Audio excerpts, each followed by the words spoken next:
ചെയ്യണം, അതിനെ നിലനിർത്തണം എന്നൊരു പ്രയോഗമാണ്. എന്താ അതിന്റെ അർത്ഥം? അതിന്റെ അർത്ഥം നിസ്കാരത്തിന്റെ സമയം നിർണയിച്ചുകൊണ്ട് അതിന് പാലിക്കേണ്ട മര്യാദകളും ആദാബുകളും ശ്രദ്ധിച്ചുകൊണ്ട് വ്യവസ്ഥാപിതമായി തന്നെ ചെയ്യുമ്പോഴേ ഒരാൾ ശരിക്കും നിസ്കാരക്കാരനാകുന്നുള്ളൂ. അങ്ങനെ തന്നെ ചെയ്യണമെന്ന നിലപാടാണ് ബഹുമാനപ്പെട്ട ഇസ്ലാം നമ്മുടെ ശ്രദ്ധയിൽപ്പെടുത്തുന്നത്. അപ്പൊ നിസ്കരിക്കണവരെന്നെ എല്ലാവരും അല്ലേ, വെള്ളിയാഴ്ച പള്ളിയിൽ പോണ ധാരാളം ആളുകളുണ്ടല്ലോ. വെള്ളിയാഴ്ച പള്ളിയിൽ പോണ പിന്നെ ധാരാളം അബൂ റഫയുടെ ലിങ്കാണ് അവിടെ കാണുന്നത്. നേരത്തെ കേൾക്കാത്ത ആളുകൾക്ക് വേണമെങ്കിൽ അതിൽ പോയാൽ കിട്ടുമെന്ന് അറിയിക്കുന്നു. ഇപ്പൊ പോണ്ട, പിന്നെ പോയാൽ മതി. അപ്പോ ഖുർആനിൽ അല്ലാഹു സുബ്ഹാനഹു വ തആല നിസ്കാരത്തെ കുറിച്ച് പറഞ്ഞിടത്തൊക്കെ പറയുന്ന ഒരു ശൈലി ഇങ്ങനെയാ. നിങ്ങൾ നിസ്കാരം നിലനിർത്തണം, നിസ്കരിക്കണം എന്നല്ല എവിടെയും പറയണേ. അതുപോലെ തന്നെ നമുക്കറിയാലോ, ഇബ്രാഹിം നബി അലൈഹി ഇസ്ലാമിന്റെ ദുആയുടെ ഒരു ഭാഗം കാണാം ഖുർആനിൽ. റബ്ബി ജഅൽനി മുഖീമസ്സലാത്തി വമിൻ ദുർരിയ്യതി റബ്ബനാ ഫതഖബ്ബൽ ദുആ. റബ്ബി ജഅൽനി മുഖീമസ്സലാ, എന്നെ നീ നിസ്കാരം നിലനിർത്തുന്നവനാക്കണം. എന്താ അതിന്റെ അർത്ഥം വെച്ചാൽ, നിസ്കരിക്കുന്നവനായാ മാത്രം പോരാ, മറിച്ച് നിസ്കാരത്തിന്റെ നിബന്ധനകൾ, അതിന്റെ ആദാബുകൾ അതൊക്കെ പാലിക്കുന്നവരാകണം. ഇപ്പൊ നമ്മുടെ ഈ കാലഘട്ടത്തിലൊക്കെ പ്രത്യേകം നമ്മൾ ചിന്തിക്കേണ്ടതാണ്. നിസ്കാരത്തിനായിട്ട് ഇക്കാമത്ത് കേൾക്കുമ്പോഴേക്ക് പള്ളിയിൽ കൂടുന്ന കുറെ ആൾക്കാര് ഔറത്ത് മറക്കാൻ ശ്രദ്ധിച്ചിട്ടില്ലാത്ത, അല്ലെങ്കിൽ സ്ഥിരമായിട്ട് ഈ പിന്നെ ഇറുകിയ ജീൻസും അതേപോലെ തന്നെ പിന്നെ ഇറക്കം കുറഞ്ഞ ഒരു ടീഷർട്ടും അത് രണ്ടും ഇട്ടിട്ട് ഉള്ളിൽ എന്തായാലും ബനിയനോട്ട് ഉണ്ടാവൂല. ആ നിലക്ക് സുജൂദക്ക് ഇവനോട് പോകുമ്പോ ഓന്റെ കുറെ കാണാൻ പറ്റാത്ത ഭാഗങ്ങൾ പിന്നിലുള്ള മനുഷ്യൻ കണ്ണുപൊത്തി നിൽക്കേണ്ട ദുരന്തം ഉണ്ടാക്കിയിട്ട് ഔറത്ത് വെളിവാക്കിയിട്ട് നിസ്കരിക്കുന്ന കുറെ മനുഷ്യന്മാരിപ്പോ നമ്മൾ കാണാണ്. നല്ല വില കൊടുത്തിട്ട് ഡ്രസ്സ് വാങ്ങിയിട്ട് ആ ഡ്രസ്സ് ധരിച്ച് നിസ്കരിക്കാൻ പോകുമ്പോ പ്രിയപ്പെട്ടവരെ ഔറത്ത് മറിഞ്ഞിട്ടുണ്ടോന്ന് ഉറപ്പുവരുത്താൻ ഓരോരുത്തരും ശ്രദ്ധിക്കേണ്ടതുണ്ട്. അതുപോലെ തന്നെ ചില മലയാളികളെങ്കിലും ഈ റൂമിൽ നിന്നൊക്കെ നിസ്കരിക്കുന്ന ആൾക്കാര് അല്ലേ, ഒന്നും ഉണ്ടാവില്ല വേറെ, ഒരു പിന്നെ ലുങ്കി മാത്രം എടുത്തിട്ടുണ്ടാവും. അത് നിസ്കരിക്കാൻ നിൽക്കുന്ന സമയത്ത് ഇവിടെ വന്നുള്ളൊരു ലുങ്കി ആയിരിക്കും ചിലപ്പോ ഉണ്ടാവുക. ആ ലുങ്കി എടുത്തിട്ട് ഓരോന്ന് നിസ്കരിക്കും. അപ്പൊ ലുങ്കി എടുക്കുമ്പോ പല മലയാളികളുടെ അവസ്ഥ എന്താ, പൊക്കിളിന്റെ കുറെ താഴെ പോയിട്ട് ഇത് നിൽക്കുള്ളൂ. എന്നിട്ട് അതിന് വേറെ പിന്നെ കുപ്പായൊന്നും ഇട്ടിട്ടുണ്ടാവില്ല. ആ തുറന്ന മേനിയായിട്ട് ഓങ്ങനെ നിസ്കരിക്കുമ്പോ ഔറത്ത് വെളിവായി പോണ അവസ്ഥ പലരിലും ഉണ്ടാകും. അപ്പൊ അത്തരം കാര്യങ്ങളൊന്നും ഇല്ലാതെ സൂക്ഷിക്കണം. നിസ്കാരം ബാത്തിലാകുന്ന പല കാര്യങ്ങളും പല മനുഷ്യന്മാരുടെ ജീവിതത്തിലും വരുന്നുണ്ട്. വുദു എടുക്കണോടം മുതൽ അതേപോലെ തന്നെ നജസ് വൃത്തിയാക്കുന്ന കാര്യത്തില്, അതുപോലെ തന്നെ നിസ്കാരത്തിൽ പാലിക്കേണ്ട ഓരോ ഷർത്തുകളും അതുപോലെ തന്നെ ഫർളുകളും അതൊക്കെ പാലിച്ചുകൊണ്ട് തന്നെ നിസ്കരിക്കണം. അതോടൊപ്പം പരമാവധി ആദാബുകളും സുന്നത്തുകളും എടുക്കണം. അപ്പൊ നിസ്കരിക്കുന്ന സമയത്തൊന്ന് തലമറക്കുക എന്നുള്ളത് ഒരു ഉദാഹരണമായിട്ട് പറഞ്ഞാൽ, തലമറക്കൽ സുന്നത്താന്ന് മാത്രമല്ല, തല തുറന്നിട്ട് നിസ്കരിക്കൽ കറാഹത്താണെന്ന് ബഹുമാനപ്പെട്ട സൈനുദ്ദീൻ മഖ്ദൂം റളിയല്ലാഹു അൻഹു തന്റെ ഫത്തുൽ മുഈനിലൊക്കെ പറഞ്ഞത് കാണാം. ഇവിടെ നേരത്തെ നടന്ന അബൂ ഷാക്കിർ ഉസ്താദിന്റെ ഒക്കെ ക്ലാസ്സിൽ നമ്മൾ കേട്ടിട്ടുണ്ടാവും.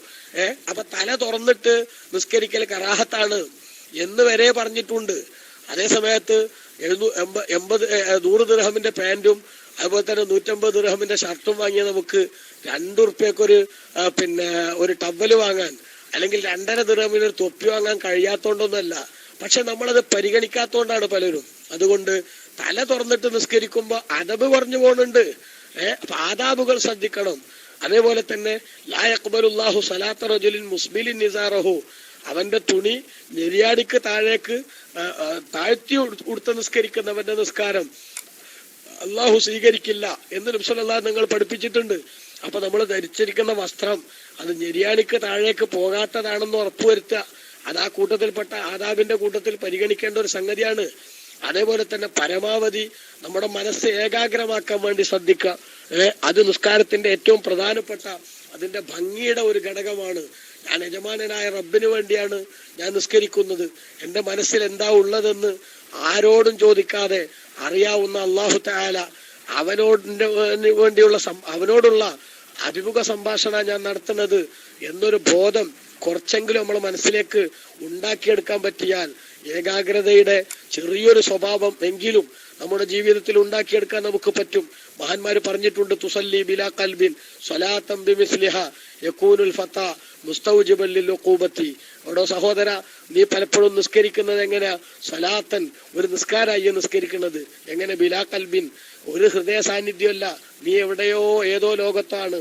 അങ്ങനെ നിസ്കരിച്ചാൽ ബിമിസ്ലിഹ യകൂനുൽ ഫതാ മുസ്തൗജിബൻ ലിൽഉഖൂബത്തി, മനുഷ്യൻ ശിക്ഷ കിട്ടേണ്ട വിധത്തിലുള്ള കാരണമായിട്ട് മാറുന്ന ഒരവസ്ഥ, അത് വരാതിരിക്കാൻ പരമാവധി ശ്രദ്ധിക്കുക. ഞാൻ നിൽക്കുന്നത് എവിടെയാണെന്നും ഞാൻ ചെയ്യുന്ന പ്രവർത്തനത്തിന്റെ പ്രാധാന്യവും അതൊക്കെ മനസ്സിലേക്ക് ചെറുതായി ഇങ്ങനെ കൊണ്ടുവരാൻ സാധിച്ചാൽ, അതിനെക്കുറിച്ച് നമ്മൾ ചിന്തിച്ചാൽ, നാം പറഞ്ഞുകൊണ്ടിരിക്കുന്ന ഓരോ ദിക്റുകളുടെയും ചെറിയൊരാശയം മനസ്സിലേക്ക് നമ്മൾ കൊണ്ടുവരാൻ വേണ്ടി ശ്രമിച്ചാൽ പരമാവധി മറ്റു ചിന്തകളിൽ നിന്ന് മാറാൻ സാധിക്കും. അതേപോലെ നമ്മുടെ ശ്രദ്ധ തിരിച്ചു കളയുന്ന കുറെ സംഗതികളുണ്ട്. ആ സംഗതികളിൽ ഒന്നും നമ്മൾ ചെന്നുപെടരുത്. മനസ്സും ശരീരവും മറ്റുള്ള സംഗതികളിൽ നിന്ന് ഒഴിവാക്കിയതിന് ശേഷമായിരിക്കണം നിസ്കരിക്കാൻ നിൽക്കണത്. സമയമുണ്ടെങ്കിൽ മൂത്രയിക്കാനോ അല്ലെങ്കിൽ കക്കൂസി പോകാനോ ഒക്കെ തോന്നുന്ന ഒരാള് ഏതായാലും ശരി, ഉള്ള ഒന്നും മുറിയാതെ വേഗം നിസ്കരിക്കട്ടെ, അത് കഴിഞ്ഞ ഉടനെ മൂത്രയിക്കാൻ പോകാം എന്ന് ചിന്തിച്ചാൽ ഒരിക്കലും ഓന് ഏകാഗ്രത ഉണ്ടാവില്ല എന്ന് മാത്രമല്ല, ഓന്റെ മനസ്സ് മുഴുവനും ഇതൊന്ന് വേഗം കഴിഞ്ഞു കിട്ടിയിട്ട് വേണം എനിക്കൊന്ന് വേഗം മൂത്രയിക്കാൻ അല്ലെങ്കിൽ ടോയ്ലറ്റിൽ പോകാൻ എന്ന ചിന്ത ആയിരിക്കില്ലേ. അത്തരം ചിന്തകളൊക്കെ ഒഴിവാക്കണം. അതുകൊണ്ടാണല്ലോ ഇസ്ലാം പറഞ്ഞത്, ഭക്ഷണം റെഡിയാണെങ്കിൽ, ഭക്ഷണം കഴിക്കാൻ വല്ലാതെ വിശപ്പുണ്ടെങ്കിൽ, നിസ്കാരത്തിന്റെ സമയം വിശാലവുമാണെങ്കിൽ ഭക്ഷണം കഴിച്ചിട്ട് നിസ്കരിച്ചാൽ മതി. കാരണം എന്താ, നീ ഇവിടെ നിസ്കാരം നടത്തുമ്പോൾ നിന്റെ മനസ്സ് മുഴുവനും എവിടേക്കും അപ്പുറത്ത് പൊരിച്ച പപ്പടത്തിലോ അല്ലെങ്കിൽ അവിടെ പൊരിഞ്ഞുകൊണ്ടിരിക്കുന്ന മീനിലോ ഒക്കെ ആയിരിക്കും നിന്റെ മനസ്സ്.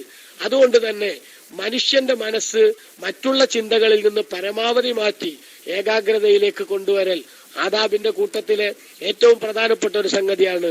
അതുപോലെ സമയബന്ധിതമായി നിസ്കരിക്കണം. ഓരോ നിസ്കാരം അതിന്റെ സമയത്തന്നെ നിർവഹിക്കണം. പറ്റുമെങ്കിൽ ആദ്യ സമയം തന്നെ പരിഗണിക്കാൻ നമ്മൾ ശ്രദ്ധിക്കണം. ബഹുമാനപ്പെട്ട നബി സല്ലല്ലാഹു അലൈഹി വസല്ലം തങ്ങളോട് ഏതാണ് ഖൈറായ കാര്യമെന്ന് ചോദിച്ചതിന്, അഫ്ളലുൽ അഅ്മാൽ, അമലുകളുടെ കൂട്ടത്തിൽ ഏറ്റവും ശ്രേഷ്ഠമായ അമലേതാണെന്ന് ചോദിച്ചതിന് മുത്തുനബി സല്ലല്ലാഹു അലൈഹി വസല്ലം തങ്ങൾ ഒരിക്കൽ പറഞ്ഞ മറുപടി അസ്സലാത്തു ലി അവ്വലി വഖതിഹ, ആദ്യ സമയത്ത് നിസ്കരിക്കുക എന്നാണ്. അതുകൊണ്ട് തന്നെ ആദ്യ സമയത്തുള്ള നിസ്കാരം, അതിന്റെ പ്രാധാന്യം നമ്മൾ മനസ്സിലാക്കണം അല്ലെ. പല ആളുകളും ഇപ്പോഴത്തെ ഒരു കണ്ടീഷൻ എന്താ, ഇപ്പൊ ഗൾഫിലൊക്കെ ഉള്ള പല സഹോദരങ്ങളും ഒരു 3 മണിയൊക്കെ ആകുമ്പോൾ ജോലി കഴിഞ്ഞ് റൂമിലെത്തി ഭക്ഷണം കഴിച്ച് പിന്നെ ഒരൊറ്റ ഉറക്കുറങ്ങി മഗ്‌രിബിന്റെ 10 മിനിറ്റ് മുമ്പ് എഴുന്നേറ്റിട്ട് മഗ്‌രിബ് ബാങ്ക് കൊടുക്കാനാവുമ്പോ ഒരു അസർ നിസ്കാരം നിർവഹിക്കും. ഇവനെന്താ പിന്നെ റെക്കോർഡ് ഇടാൻ പോവുകയാണ്. എന്ത്, അസറിനെടുത്ത ഒന്നുകൊണ്ട് തന്നെ മഗ്‌രിബ് നിസ്കരിച്ച് 10 കൊല്ലം ഞാൻ അങ്ങനെ തന്നെ നിസ്കരിച്ചു. പണ്ട് ഹൗസുലാലം ഒക്കെ പറഞ്ഞ മാതിരി ഹൗസുലാലം ഇശാക്ക് എടുത്ത ഒന്നുകൊണ്ട് സുബഹി നിസ്കരിച്ചു 40 കൊല്ലം എന്ന മാലയിലുണ്ട്. അത് അത്ര വലിയ കാര്യമൊന്നുമല്ല. ഞാനിവിടെ ഗൾഫിൽ വന്നിട്ട് 20 കൊല്ലായി, അന്ന് മുതലേ അസറിനെടുത്ത് ഒന്നുകൊണ്ടാ മഗ്‌രിബ് നിസ്കരിക്കണേ എന്ന് പറയാൻ വേണ്ടി റെക്കോർഡ് ഇടാൻ വേണ്ടി പല ആൾക്കാരും ഇങ്ങനെ അസർ മഗ്‌രിബിന്റെ തൊട്ടുമുമ്പ് നിസ്കരിക്കാൻ വേണ്ടി മാറ്റി വെക്കരുത്. മറിച്ച് ആദ്യ സമയത്ത് നിസ്കരിക്കാൻ വേണ്ടി തന്നെ പരമാവധി ശ്രദ്ധിക്കൽ. ഇങ്ങനെ സമയം പാലിച്ചുകൊണ്ട്, സമയനിഷ്ഠ ശ്രദ്ധിച്ചുകൊണ്ട്, ഒരിക്കലും ഖളാ ആയി പോകാത്ത വിധത്തിൽ എന്തൊക്കെ തിരക്കുകൾ ഉണ്ടായാലും നിസ്കാരത്തിന് നമ്മൾ ഒരിക്കലും തന്നെ മൊറട്ടോറിയം പ്രഖ്യാപിക്കരുത്. പക്ഷെ പല സഹോദരങ്ങളുടെ അവസ്ഥ എന്താ, കൃത്യമായിട്ട് നിസ്കരിക്കണോരു എന്ന് പറയുന്ന ആളുകൾ തന്നെ അവരുടെ വീട്ടിലൊരു കല്യാണം നടക്കുകയാണെങ്കിൽ ഇനി ഒരാഴ്ചത്തേക്ക് നിസ്കാരത്തിന് മൊറട്ടോറിയം പ്രഖ്യാപിക്കുക. കാരണം എന്താ, ഈ തിരക്കിന്റെ ഇടയ്ക്ക് ഇനി അതൊന്നും നടക്കൂല അല്ലേ. പിന്നെ പറ്റുകയാണെങ്കിൽ കളാവ് കിട്ടാം എന്നൊരു ചിന്ത അതുമായിട്ട് നടക്കുന്ന എത്രയോ മനുഷ്യന്മാരുണ്ട്. ഒരു ചെറിയ കാരണം മതി എന്തൊഴിവാക്കാൻ, നിസ്കാരം ഒഴിവാക്കാൻ എന്നതാണ് പലരുടെയും നിലപാട്. ചില ആളുകൾക്ക് വൃത്തിയുള്ള മുസല്ല കിട്ടിയില്ല എന്നത് മതി എന്തൊഴിവാക്കാൻ, നിസ്കാരം ഒഴിവാക്കാൻ. യാത്രയിലൊക്കെ ആണെങ്കിൽ ചിലപ്പോ ഒരു പള്ളി കയറി, ആ പള്ളി യാത്രക്കാർക്ക് വേണ്ടി മാത്രം നിസ്കരിക്കാനുള്ള പള്ളിയാണെങ്കിൽ ചിലപ്പോ ഒരു വൃത്തിഹീനമായ സാഹചര്യമൊക്കെ അവിടെ ഉണ്ടായിന്ന് വരും. എന്നാൽ ചില മലയാളികളുണ്ട്, ഇവിടെ ഒരു വൃത്തിയില്ല, എങ്ങനെ ഇവിടെ നിസ്കരിക്കുക, എന്നിട്ടോ നിസ്കാരം കളാ ആക്കുക. ആ കളാ ആക്കണ മനുഷ്യൻ എന്തുമാത്രം കുറ്റവാളിയാകുന്നു എന്നത് അവൻ ഗൗരവത്തിൽ ചിന്തിക്കേണ്ടതല്ലേ. മറന്നു പോവുക, അതേപോലെ തന്നെ ഉറങ്ങിപ്പോവുക, ഈ 2 കാരണങ്ങളല്ലാത്ത ബുദ്ധി നിലനിൽക്കുന്ന കാലത്തോളം നിസ്കാരം ഒഴിവാക്കാൻ മനുഷ്യന് ഒരു കാരണവും ഇസ്ലാമികമായിട്ടില്ല എന്നല്ലേ ബഹുമാനപ്പെട്ട ഇസ്ലാമിന്റെ കണിശമായ നിലപാട്. അതുകൊണ്ട് തന്നെ കൃത്യമായി നിസ്കരിക്കുക എന്നത് വെറും നിസ്കരിക്കാനല്ല, അഖീമുസ്സലാ, നിങ്ങൾ നിസ്കാരം നിലനിർത്തുക എന്നാണ് അല്ലാഹു തആല അവരോട് കരാറുണ്ടാക്കിയത്. നമ്മളോടും കരാർ അങ്ങനെ തന്നെയാണ്. അല്ലദീന യുഅ്മിനൂന ബിൽ ഗൈബി വയുഖീമൂന സ്വലാ. മുത്തഖിയാവണോ അവൻ നിസ്കാരം നിലനിർത്തുന്നവനാകണം എന്ന ഗൗരവതരമായ ചിന്ത അത് നമ്മൾ ശ്രദ്ധിക്കേണ്ടതാണ്. അല്ലാഹു സുബ്ഹാനഹു വ തആല അവരോടും കരാറുണ്ടാക്കി, വഖീമുസ്സലാ, നിങ്ങൾ നിസ്കാരം നിലനിർത്തണമെന്നും, വആത്തുസ് സക്കാ, നിങ്ങൾ സക്കാത്ത് കൊടുക്കണമെന്നും അല്ലാഹു തആല കരാറുണ്ടാക്കി. ഇതും അവിടെ വമിമ്മാ റസഖനാഹും യുൻഫിഖൂൻ എന്ന അതിന്റെ തൊട്ട് അൽ ബഖറയുടെ തുടക്കത്തിൽ തന്നെയുള്ള ആ ആയത്തുകളിൽ നമ്മൾ വിശദീകരിച്ചിട്ടുള്ളതാണ്.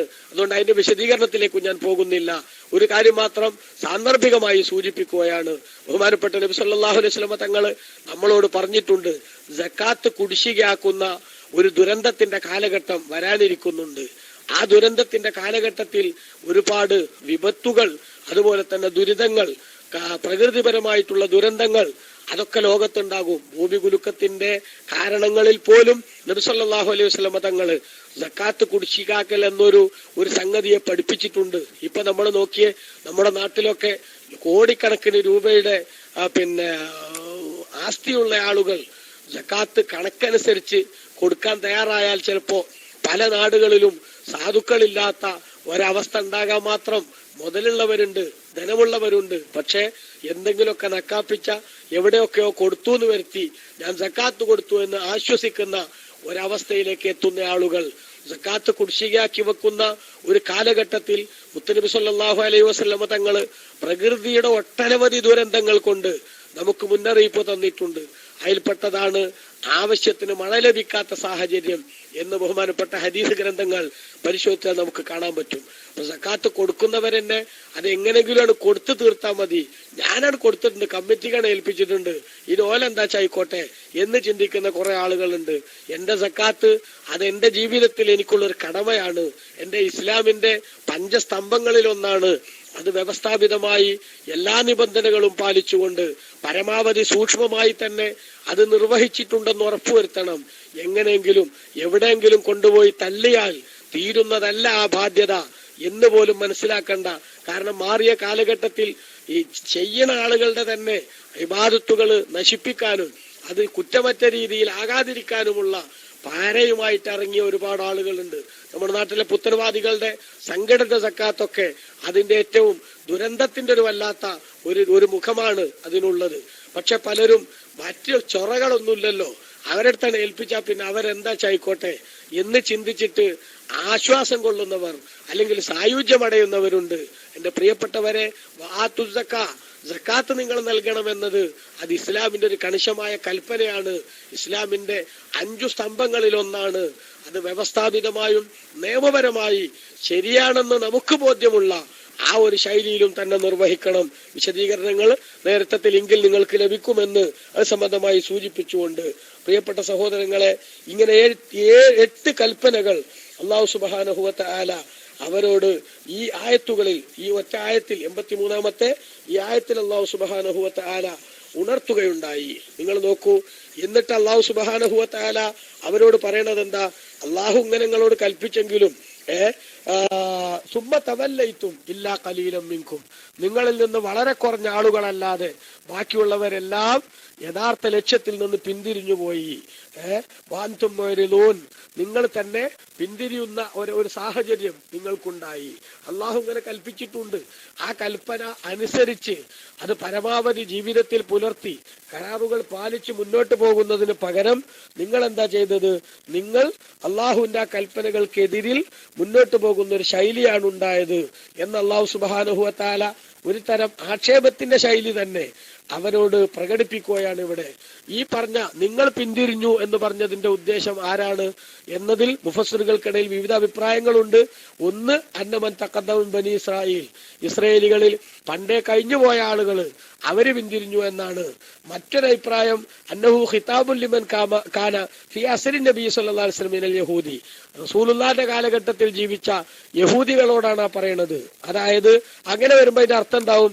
അയറൽതും ബഅദ ളുഹൂരിൽ മുഅ്ജിസാത്തി കയറാലി അസ്ലാഫിക്കും, അള്ളാന്റെ റസൂല് നബിയാണ് എന്നതിന് നിങ്ങൾക്ക് വ്യക്തമായ തെളിവുകൾ വന്നു കിട്ടിയതിന് ശേഷവും അള്ളാഹുവിൽ നിന്ന് നിങ്ങൾക്ക് കൃത്യമായ തെളിവുകൾ വന്നു കിട്ടിയതിനു ശേഷവും നിങ്ങളുടെ പൂർവികരായ ആളുകൾ മൂസാ നബി അലൈഹി ഇസ്ലാമിന്റെ കാലത്തും മറ്റുമൊക്കെ പിന്തിരിഞ്ഞു പോയതുപോലെ നിങ്ങൾ എന്താകുന്നു, പിന്തിരിഞ്ഞു പോകുന്ന ഒരവസ്ഥ നിങ്ങൾക്കുണ്ടാക്കി എന്നാകും അതിന്റെ അർത്ഥം. മൂന്നാമത്തെ അഭിപ്രായം സുമ്മത്തവല്ലയിത്തും, നിങ്ങൾ പിന്തിരിഞ്ഞു എന്ന് പറഞ്ഞാൽ മൻ തഖദ്ദമ, പണ്ട് കാലത്തുള്ളവർ പിന്തിരിഞ്ഞു എന്നർത്ഥം. വന്തും മൊയരിലൂൻ, നിങ്ങൾ രണ്ടാമത് പറഞ്ഞ മൊയരിലു എന്ന് പറഞ്ഞത് ഒമൻ താഖറ, ഇപ്പോൾ നിങ്ങൾ പിന്തിരിഞ്ഞു എന്നാണ്. അപ്പൊ രണ്ടും കൂടെ ഉൾക്കൊള്ളിച്ചിട്ടാണ്, അല്ല ഒരു കൂട്ടരെ തന്നെ പറ്റിയുള്ള രണ്ട് ശൈലിയാണ് എന്ന് പിന്നെ മുഫസ്സിറുകൾ രണ്ട് അഭിപ്രായങ്ങൾ പറഞ്ഞിട്ടുണ്ട്. ഏതായാലും ശരി, ഇവരെ സംബന്ധിച്ചിടത്തോളം അള്ളാഹുവിനിൽ നിന്ന് ഇങ്ങനെ ഒരു കരാറുണ്ടാക്കിയിട്ട് ആ കരാറ് പാലിക്കുന്നതിൽ അവർക്ക് എന്ത് സംഭവിച്ചു, വ്യക്തമായ തകരാറ് സംഭവിച്ചു എന്ന ഒരു ശൈലിയാണ് ഇവിടെ അള്ളാഹു സുബ്ഹാനഹു വ തആല സൂചിപ്പിച്ചിരിക്കുന്നത്. റഹ്മാനായ റബ്ബ് നമുക്കൊക്കെ ഇതിൽ ഒരു വലിയ പാഠം. അവരോട് അള്ളാഹു അങ്ങനെ പറയുമ്പോ ഇതേപോലെ നമ്മളും കുറെ കരാറ് സ്വീകരിച്ച ആൾക്കാർ തന്നെയാണല്ലോ. ആ കരാറ് സ്വീകരണത്തിന്റെ ശൈലിയായിട്ട് മുന്നോട്ട് പോകുന്നിടത്ത് നമുക്ക് അബദ്ധം പറ്റിയാൽ, നമുക്ക് പരാജയം സംഭവിച്ചാൽ അവിടെ നമ്മളും അത് ശ്രദ്ധിക്കേണ്ടതാണ്. അള്ളാഹുവിന്റെ വിധിവിലക്കുകൾ പാലിക്കുന്നതിൽ ഞാൻ എത്രത്തോളം മുന്നോട്ട് പോകുന്നുണ്ട്, എനിക്ക് എത്രത്തോളം വിജയിക്കാൻ സാധിച്ചിട്ടുണ്ട് എന്നത് ഒരു ഒരു ഒരു വളരെ പ്രധാനപ്പെട്ട ഒരു കാര്യമായി പറയേണ്ടതുണ്ട്. എന്താണ് സ്വർണത്തിന്റെ സക്കാത്തിനെ കുറിച്ച് ഒന്ന് വിശദീകരിക്കാമോ ഉസ്താദ്? സ്വർണത്തിന്റെ സക്കാത്ത് പറഞ്ഞത് പിന്നെ നമ്മുടെ ഫിഖിന്റെ ക്ലാസ്സിൽ വിശദമായി അബൂ ഷാക്കിർ ഉസ്താദിന്റെ ക്ലാസ്സിലൊക്കെ കഴിഞ്ഞിട്ടുള്ളതാണ്. ഹലാലായ ആഭരണം, ആഭരണം എന്ന നിലക്ക് ഉപയോഗിക്കൽ ഹലാലായ ആളുകൾക്ക് ഉണ്ടാക്കുന്ന ആഭരണം അമിതം എന്ന് പറയാത്തത്, ഇസ്രാഫ് വരുന്ന രൂപത്തിലല്ലാത്തതിനൊന്നും ഷാഫിഈ മദ്ഹബ് അനുസരിച്ച് സക്കാത്ത് കൊടുക്കേണ്ടതില്ല. അതേ സമയത്ത് ഹലാലല്ലാത്ത ഉപയോഗത്തിന് ഒരു പുരുഷൻ എന്ത് ചെയ്തു, ഒരു പുരുഷൻ അവന് ധരിക്കാൻ വേണ്ടി ഒരു ചെയിൻ ഉണ്ടാക്കി. 10.5 പവൻ മുതൽ അങ്ങോട്ട് മേലേക്ക് എത്ര ഉണ്ടെങ്കിലും ഒരു വർഷം അങ്ങനത്തെ ഒരു സാധനം ഓന്റെ കയ്യിൽ ഉണ്ടായാൽ അതിന്റെ 2.5% സക്കാത്തായിട്ട് കൊടുക്കണം. അല്ലെങ്കിൽ കുറെ സ്വർണം പിന്നെ ആഭരണം തന്നെയാണെങ്കിലും അത് ഉണ്ടാക്കി അവിടെ വെച്ചു, അല്ലെങ്കിൽ സ്വർണത്തിന്റെ കട്ടിയാക്കി വെച്ചാലൊക്കെ കണക്കന്നെ. ഒരു മുതല് എന്നുള്ള രൂപത്തിലാണ്, ഒരു നിധി എന്നുള്ള രൂപത്തിൽ സൂക്ഷിച്ചു വെക്കാറ് മുതല്. ഇപ്പൊ പല ആൾക്കാരും അങ്ങനെയാണ്, സ്വർണത്തിൽ പൈസ മുടക്കിയിട്ട് എന്താവില്ല, ഒരു കുഴപ്പമുണ്ടാവില്ല, അത് പിന്നെ നഷ്ടം വരൂല എന്ന് വിചാരിച്ചിട്ട് ആഭരണങ്ങൾ ഇങ്ങനെ വാങ്ങിയേക്കുക. അങ്ങനെ ആഭരണങ്ങൾ വാങ്ങി വെച്ചിട്ട് അതൊരു ധനം എന്ന രൂപത്തിൽ ഹലാലായ ഉപയോഗത്തിന് ഉള്ളത്, അഥവാ സ്ത്രീകൾക്ക് ഉപയോഗിക്കാൻ വേണ്ടി ഉള്ളതല്ലാത്ത ഒരു മുതലായിട്ട് സൂക്ഷിക്കാൻ വേണ്ടി എന്ന നിലക്കാണെങ്കിൽ അതും 10.5 പവൻ മുതൽ, അതായത് പിന്നെ 20 മിസ്കാൽ എന്ന് പറയണ ആ 10.5 പവൻ മുതൽ അങ്ങോട്ട് മേലൊക്കെ എത്ര ഉണ്ടെങ്കിലും ഒരു കൊല്ലം അത് നമ്മുടെ കയ്യിലിരുന്നാൽ അതിന്റെ 2.5% സക്കാത്തായിട്ട് കൊടുക്കണം. ഹലാലായ ആഭരണമായി ഉപയോഗിക്കാൻ, അത് ഉപയോഗിക്കുന്ന ആളുകൾക്ക് വേണ്ടി ഉണ്ടാക്കിയതാണെങ്കിൽ ഇസ്രാഫ് എന്നത് വരാത്ത ആ ഒരു ഘട്ടത്തിൽ ആ സ്വർണത്തിന് അത് എത്ര ഉണ്ടായാലും എന്താവില്ല, സക്കാത്ത് നിർബന്ധമാവില്ല. സ്ത്രീകൾക്ക് എത്ര, അതാ പറഞ്ഞത് ഈ സ്ത്രീകൾക്ക് ഉപയോഗിക്കുക എന്ന് പറഞ്ഞത് എത്ര എന്ന് പറഞ്ഞതിന് ഇപ്പോ ഫത്തുൽ മുയിലൊക്കെ നമുക്ക് കാണാലോ. പിന്നെ അല്ലല്ല 10.5 പവൻ എന്ന് പറയുന്നത് പിന്നെ അത്രയല്ല സ്ത്രീകൾക്ക് ഉപയോഗം എന്ന് പറഞ്ഞത്. മറിച്ച് അവർക്ക് ഉപയോഗിക്കാൻ എത്ര പവൻ എന്ന് വെച്ചാലും അത് ഇസ്രാഫ് എന്ന് പറയാത്ത, അതായത് ഒരു വലിയ സ്വർണത്തിന്റെ ഒരു മുട്ടി പാദസരം എന്ന് പറഞ്ഞിട്ട് 200 മിസ്കാലിന്റെ ഒരു സ്വർണ്ണക്കട്ടി പാദസരം എന്ന് പറഞ്ഞിട്ട് വെറുതെ ആഭാസനായി പോണ ചില ആൾക്കാരില്ലേ, ആ രൂപത്തിലൊക്കെയാണ് അതിന് ഇസ്രാഫ് എന്നുള്ളതിന് ഉദാഹരണം പറഞ്ഞത്. അപ്പൊ അങ്ങനൊന്നും അല്ലാത്ത വിധത്തിൽ കുറെ ആവശ്യത്തിന് ഉപയോഗിക്കാവുന്ന, എപ്പോഴും ഉപയോഗിച്ചോളണമെന്നൊന്നുമില്ല, ഹലാലായ സ്ത്രീകൾക്ക് ഉപയോഗിക്കാൻ വേണ്ടി ഉണ്ടാക്കിയ ആഭരണങ്ങൾ, ആ ആഭരണങ്ങളിൽ എന്ത് വരില്ല, സക്കാത്ത് വരില്ല. അല്ലാത്ത സ്വർണ്ണമൊക്കെ അതിന് പിന്നെ 10.5 പവൻ മുതൽ മേലോട്ട് എത്ര ഉണ്ടെങ്കിലും 10.5 എന്ന് പറഞ്ഞ 10.5 പവൻ മുതൽ അങ്ങോട്ട് മേലോട്ട് എത്ര ഉണ്ടെങ്കിലും അതിനെന്ത് വേണം, സക്കാത്ത് കൊടുക്കണം. 2.5% ഉള്ളത് എത്രയാണെങ്കിൽ ഉള്ളതിന്റെ 2.5% സക്കാത്തായിട്ട് ഒരു വർഷം തികയുമ്പോൾ, ചന്ദ്രമാസത്തിന്റെ കണക്കനുസരിച്ച് ഒരു വർഷം തികയുമ്പോൾ സക്കാത്ത് കൊടുക്കണം എന്നാണ് അതിന്റെ ഒരു ചെറുതായ വിശദീകരണം. ഇൻഷാ അല്ലാഹ് എന്റെ വിശദമായ രൂപത്തിലേക്ക് ഇപ്പൊ കൊണ്ടുപോകാൻ പിന്നെ സമയക്കുറവ് ഉണ്ട്. മാത്രമല്ല നമ്മുടെ പിന്നെ ക്ലാസിന്റെ പഴയ റെക്കോർഡുകളൊക്കെ പരിശോധിച്ചാൽ അത് നമുക്ക് വിശദമായി തന്നെയുള്ള പഠനത്തിന്റെ ക്ലാസ്സുകൾ കോട്ടൂർ സാഹിന്റെ അതേപോലെ തന്നെ ബഹുമാനപ്പെട്ട അതൊന്നും പ്രശ്നമല്ല. എത്രയെന്നല്ല, എത്ര പവൻ എന്നതല്ല സ്ത്രീകളുടെ ഹലാലായ ഉപയോഗത്തിന് ഉണ്ടാക്കിയതിന്റെ കോലനുസരിച്ച് ഇത് കുറച്ച് ഇതൊരു എല്ല് കൂടുതലാണെന്ന് പറയണ ആ ഒരു ശൈലിയാണ് എന്ത് അമിതം എന്ന് പറയുന്നതിന് ഉപയോഗിക്കുക. മനസ്സിലായില്ലേ? അപ്പൊ ആ അമിതം എന്ന് പറയുന്നതിന് പിന്നെ ഉണ്ടാക്കിയ സാധനത്തിന്റെ അളവിന്റെ അവസ്ഥയും അതേപോലെ തന്നെ അതൊരു പിന്നെ എന്താ ഇപ്പൊ പറയാ, ഇത്ര 200 പവന്റെ ഒരു പിന്നെ പാദസരം എന്ന് പറഞ്ഞാൽ ഇവന് വട്ടാണല്ലേ ഇവൾക്ക് വട്ടാന്ന് പറയില്ലേ? ആ വിധത്തിലുള്ളതാണ് ഇസ്രാഫിന്റെ തെളിവായിട്ട് അല്ലെങ്കിൽ അതിന്റെ ഉദാഹരണമായിട്ട് പണ്ഡിതന്മാര് രേഖപ്പെടുത്തിയത്. അപ്പൊ ആ വിധത്തിൽ പിന്നെ കാര്യങ്ങളൊക്കെ മുന്നോട്ട് കൊണ്ടുപോകുന്ന ഒരു ശൈലി, ആ ശൈലിയെ കുറിച്ചാണ് ഇവിടെ സൂചിപ്പിച്ചിട്ടുള്ളത്. അപ്പൊ അതുകൊണ്ട് തന്നെ അതെ, സ്വർണത്തിന്റെ സക്കാത്ത് സ്വർണം തന്നെ കൊടുക്കേണ്ടത് എന്നാണ് ആ വിഷയത്തിലെ ഷാഫി മദ്ഹബിലെ പ്രമുഖമായിട്ടുള്ള നിരീക്ഷണം എന്ന് സംബന്ധമായി സൂചിപ്പിക്കുന്നു. ഇൻഷാ അല്ലാഹ് പിന്നെ ബാക്കി അതിന്റെ വിശദീകരണങ്ങളൊക്കെ വേണമെങ്കിൽ നമ്മളെ ക്ലാസ്സുകൾ പരതാം. നമുക്ക് തന്നെ ഒരു ചർച്ച വേണമെങ്കിൽ നടത്താം. പക്ഷെ ഇപ്പൊ അതിന് പറ്റിയൊരു കണ്ടീഷൻ അല്ല. ഒന്നാമത്തത്, ഞാൻ നല്ലോണം കഷ്ടപ്പെട്ടിട്ടാണ് സംസാരിക്കണേ. ക്ലാസ് മുടങ്ങണ്ടെന്ന് വിചാരിച്ചിട്ട് ആണ് ഞാൻ പിന്നെ മൈക്കിൽ വന്നത്. ഇൻഷാ അല്ലാഹ് ഇന്ന് വ്യാഴാഴ്ചയാണ്. സ്വാഭാവികമായിട്ടും പിന്നെ എല്ലാ ദിവസവും ക്ലാസ് ഉണ്ടായ ഒരു മടുപ്പല്ലേ. അപ്പോ വെള്ളി ശനി എന്തായാലും ഉണ്ടാവില്ല. ഞായറാഴ്ച നോക്കാം, ഇല്ലെങ്കിൽ തിങ്കൾ മുതൽ എന്തായാലും ഇൻഷാ അല്ലാഹ് മറ്റു വേറെ വലിയ തടസ്സങ്ങളൊന്നും ഇല്ലെങ്കിൽ തിങ്കൾ മുതൽ വ്യാഴം വരെ 4 ദിവസമാക്കാം നമ്മളെ ക്ലാസ്. ഇപ്പോ ഞായറാഴ്ച പറ്റുമെന്ന് നോക്കട്ടെ. ഞായറാഴ്ച പറ്റുകയാണെങ്കിൽ ഇൻഷാ അല്ലാഹ് നമ്മളിപ്പോ ഈ മാസം ഒരുപാട് മഹാന്മാരുടെ പ്രത്യേക അനുസ്മരണത്തിന്റെ മാസമാണ്. സൗകര്യപ്പെടുകയാണെങ്കിൽ ഞായറാഴ്ച അജ്മീർ ഖാജ തങ്ങളെയോ ഒക്കെ അനുസ്മരണം നമുക്ക് വെക്കാം. എന്തായാലും തഫ്സീർ ക്ലാസ് തിങ്കൾ മുതൽ വ്യാഴം വരെ, തിങ്കൾ ചൊവ്വ ബുധൻ വ്യാഴം 4 ദിവസം ആയിരിക്കും നടക്കുക എന്നറിയിക്കുന്നു. അഡ്മിന്മാരാരെങ്കിലുമൊക്കെ മൈക്കിലേക്ക് വരണം എന്ന് സൂചിപ്പിക്കുന്നു. ഇൻഷാ അല്ലാഹ് എനിക്ക് പെട്ടെന്ന് തന്നെ ഡെസ്കിൽ നിന്ന് പോകേണ്ടതുണ്ട്. അതുകൊണ്ട് നിങ്ങളൊക്കെ ദ്വാർക്കണമെന്ന് വസിയത്ത് ചെയ്ത് അർഹമുർ-റഹീമായ അള്ളാഹു നമുക്ക് എല്ലാവർക്കും അവന്റെ ഹക്കായ ദീന് അർഹമായി മനസ്സിലാക്കാനും അത് ഉൾക്കൊണ്ട് ജീവിക്കാനും അതിന്റെ ഖിദ്മത്തിൽ മുഴുകാനും നമുക്ക് തൗഫീഖ് നൽകട്ടെ. നമ്മുടെ ഈ ഓൺലൈൻ സംവിധാനമായ SGV അത് പുരോഗതിയിലാക്കാൻ വേണ്ട എല്ലാ സംഗതികളിലും സഹകരിക്കുന്ന അഡ്മിന്മാര്, അതേപോലെ തന്നെ പ്രവർത്തകര്, ഉസ്താദുമാര് എല്ലാവർക്കും അല്ലാഹു തആല ആഫിയത്തും ദീർഘായുസ്സും പ്രത്യേകം ബർക്കത്തും നൽകുമാറാവട്ടെ. റൂമിങ്ങനെ മുന്നോട്ട് കൊണ്ടുപോകാൻ വേണ്ടി വളരെ കഠിനാധ്വാനം ചെയ്യുന്ന കുറച്ച് പ്രവർത്തകരെ ഇപ്പോൾ ഉള്ളൂ എന്നാ തോന്നുന്നത്.